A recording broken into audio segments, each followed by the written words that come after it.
Small group leader, you may be wondering, what is your role as a small group leader? I may blindside you a little bit. You may be totally surprised by what I'm about to say. Your responsibility is not to lead a Bible study. You are the pastor for a very small congregation. And I know that can feel like a heavy burden if you're hearing that for the very first time.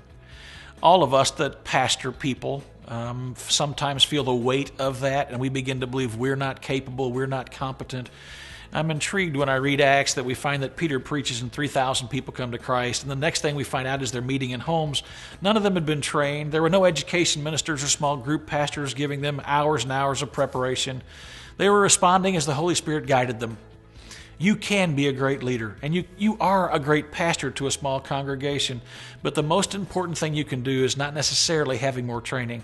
The most important thing you can do is walk with God, because you never know what's coming your way. I learned long ago in the pastorate that whenever I started my day with a schedule, it was almost always broken up by some situation that I couldn't fix, but God could fix.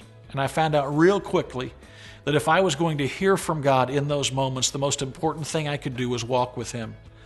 I would really suggest to you that you make it a priority to spend time with God every day, reading His Word, learning from His Word, praying, listening for Him as you pray, allowing Him to speak into your life, journeying with Him, spending time with Him daily. There's another thing that I found out was just essential for me personally, and that is to ask to be filled with the Holy Spirit on a daily basis.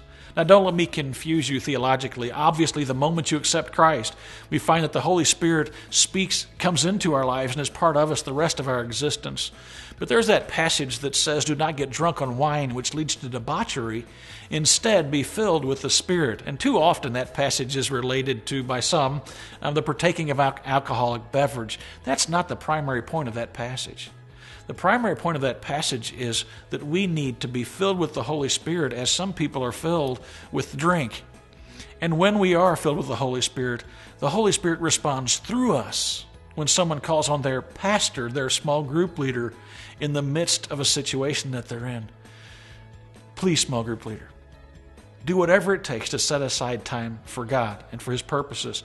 And while you're there having that time with God, pray to be filled with the Holy Spirit so that when a situation arises that you're certainly incapable of dealing with, realize the Holy Spirit working through you can deal with any situation.